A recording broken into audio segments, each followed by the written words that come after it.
दोस्तों नमस्कार। स्वागत है आपका हमारे एक और नए वीडियो में।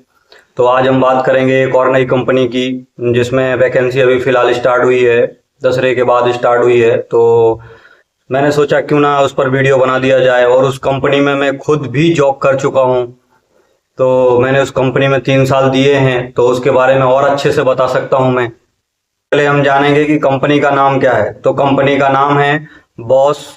और पूरा फुल नाम बताता हूँ मैं, क्योंकि बॉस एक बहुत बड़ा ब्रांड है जो कि 120 कंट्रियों में रन करती है, जिसकी कंपनी बहुत बड़ा ब्रांड है वो। तो बहुत सारे प्रोडक्ट भी बनाती है बॉस। आप लोगों को मालूम रहेगा कि बॉस के कितने सारे प्रोडक्ट आते हैं। बॉस छोटा मोटा ब्रांड नहीं है, बहुत बड़ा ब्रांड है, वर्ल्ड का पॉपुलर ब्रांड है। और तो जिस प्लांट में मैं था पुणे में, जो चाकन में प्लांट है, उसका उसका नाम है boss chassis system India private limited. तो वो क्या मैन्युफैक्चरिंग करता है, तो मैं उसके बारे में बताऊंगा कि वो जो प्लांट में मैन्युफैक्चरिंग होता है, ब्रेक सिस्टम मैन्युफैक्चरिंग होता है 4 व्हीलर का। और बॉस तो बहुत सारे प्रोडक्ट बनाती है, लेकिन इस प्लांट में सिर्फ ब्रेक सिस्टम बनता है। ब्रेक सिस्टम भी बनता है और सेंसर भी मैन्युफैक्चरिंग होता है, जो कि इंडिया के साथ साथ एक्सपोर्ट भी करती है कंपनी इस प्लांट से, जो यहाँ पर चाकन में है। और भी प्लांट है, नासिक में प्लांट है, और इंडिया में बहुत सारे प्लांट हैं उसके। और एक नहीं, बहुत सारे प्रोडक्ट बनाती है। जैसे मैं उसके प्रोडक्ट के बारे में बताऊं आपको, तो वो ब्रेक सिस्टम तो बनाता ही है, और ग्राइंडर भी बनाता है, मिक्सर भी बनाता है, और वॉशिंग मशीन, फ्रिज बॉस का। और बॉस डिशवाशर भी अभी कुछ दिनों पहले, 1-2 साल पहले की बात है, लॉन्च किया था उसने। तो डिशवाशर भी बनाने लगा है। और बॉस का कटर भी आता है, बॉस का ड्रिल मशीन भी आता है। तो बॉस के बहुत सारे प्रोडक्ट, मैं बताने के लिए बैठ जाऊं तो 1 घंटे भी कम हो जाएगा। तो फिलहाल अभी जिस प्लांट की मैं बात कर रहा हूँ, जिधर वैकेंसी अभी स्टार्ट हुई है, वो प्लांट है पुणे का जो चाकन में प्लांट है। तो चाकन वाले प्लांट में जिसपे ब्रेक सिस्टम बनाता है, उसमें अभी वैकेंसी स्टार्ट हुई है दशहरे के बाद से। पहले भी बताया मैं, दशहरे के बाद से अभी लोग घर जाते हैं तो एम्प्लॉय कम हो जाते हैं। इस वजह से कंपनी तो बंद होती नहीं, क्योंकि कंपनी का प्रोडक्शन कंटिन्यू बराबर चलता रहता है, इसलिए उनको लोगों की ज़रूरत पड़ती है। तो नए नए जो डिप्लोमा होल्डर हैं, और भी एजुकेशन जो किए हुए हैं, मटेरियल हैंडलिंग के लिए इंटर 10वीं, यही सब लेती है कंपनी। और अभी फ़िलहाल जो वैकेंसी चल रही है वो सिर्फ डिप्लोमा होल्डर के लिए है, क्योंकि उनको डिप्लोमा होल्डर की बिग रिक्वायरमेंट है। तो मैं सिर्फ डिप्लोमा होल्डर के बारे में बात करूंगा। ITI और 10th 12 उसके लिए आपको गेट पर जाके पता करना पड़ेगा। उसकी भी रहती है, लेकिन बहुत कम क्वांटिटी में वैकेंसी रहती है, तो उसके बारे में मुझे नॉलेज नहीं है, तो मैं बताऊंगा भी नहीं उसके बारे में। और जो अभी वैकेंसी चालू हुई है वो डिप्लोमा के लिए, तो डिप्लोमा के लिए ही सिर्फ बताऊंगा मैं। और मैं खुद जॉब किया हूँ वहाँ पे, तो बहुत अच्छे से एक्सप्लेन करूंगा उसके बारे में। कंपनी बहुत अच्छी है।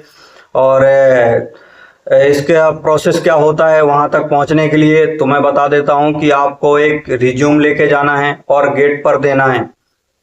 जो कि पूरा, जैसे पहले ही बता चुका हूँ कि रिज्यूम कैसा होना चाहिए। तो रिज्यूम में नाम है, मोबाइल नंबर है, अपना एड्रेस है, क्वालिफिकेशन है, हॉबीज है, और आपने, यदि आप फ्रेशर हैं तो आपने कोई प्रोजेक्ट बनाया था फाइनल ईयर में तो वो उसको भी मेंशन करिए, कोई ट्रेनिंग की है तो वो भी मेंशन करिए आप। और बस इतना ही, उसमें ज़्यादा मेंशन करने की ज़रूरत नहीं है। फ्रेशर है और एक्सपीरियंस है तो आप बैक कंपनी का जो जो आपकी रोल एंड रिस्पॉन्सिबिलिटी थी, जो आप करते रहे, उसके बारे में पूरा डिटेल में देना है आपको। तो ये आपको रिज्यूम लेके कंपनी के गेट पर जाना है। और कोई आपका रेफरेंस है तो ठीक है, रेफरेंस नहीं है तो रेफरेंस ID उसकी डाल देनी है। यदि कोई आपका रेफरेंस नहीं है तो आपको सीधे से जाना है, अपना मोबाइल नंबर एक बार और पेन से लिख दीजिएगा, और जीमेल ID वगैरह हो तो उसको भी लिख के, आधार नंबर यदि है तो वो कंपलसरी है आधार नंबर, क्योंकि हम मेंशन नहीं करते हैं उसमें। तो बोलते हैं यदि सिक्योरिटी, तो आप लिख कर और वहाँ पर जमा कर सकते हैं, सिक्योरिटी को दे सकते हैं, या सिक्योरिटी बोलेगा कहाँ पर जमा करना है। तो गेट पर जाने के बाद वहाँ पे आपको सूचना मिलेगी, तो वहाँ पर जाके आपको ड्रॉप कर देना है रिज्यूम को। 1 दिन या 2 दिन के बाद या 5 दिन के बाद इसके अंदर में ही कॉल आ जाती है बॉस की, क्योंकि बॉस की जब रिक्वायरमेंट होती है तो तुरंत ही लोगों को पिकअप करती है।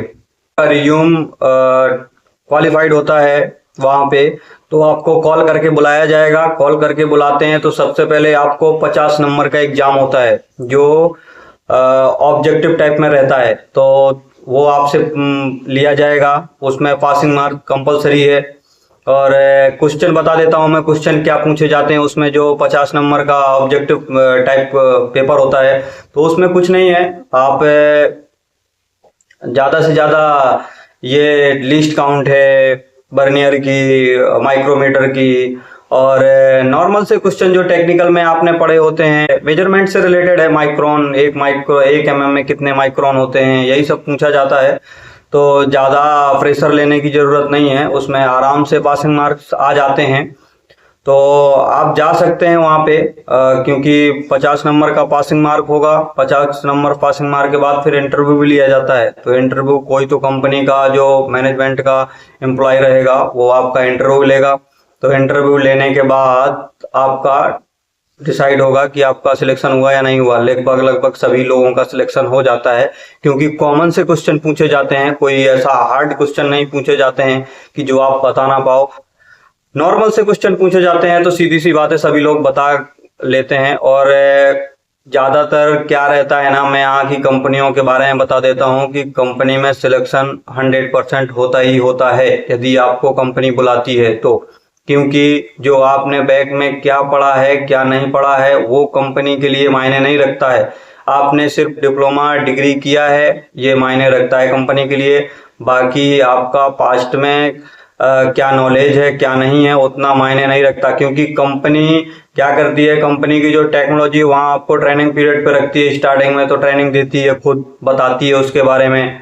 और आप दूसरी कंपनी में जाएंगे तो उसका अलग टेक्नोलॉजी रहेगा, अलग प्रोडक्ट रहेगा, तो वहाँ पे अलग तरीके का आपको सीखने को मिलेगा या बताना ट्रेनिंग की ज़रूरत है। तो इसलिए कंपनी ज़्यादा प्रेफर नहीं करती, इतना टेंशन लेने की ज़रूरत नहीं है। लगभग सिलेक्शन हो ही जाता है यदि आपका रिज्यूम क्वालिफाइड होता है तो। और रही बात सैलरी की, हम सैलरी की बात करें तो सैलरी 20,000 प्लस ही है डिप्लोमा होल्डर का।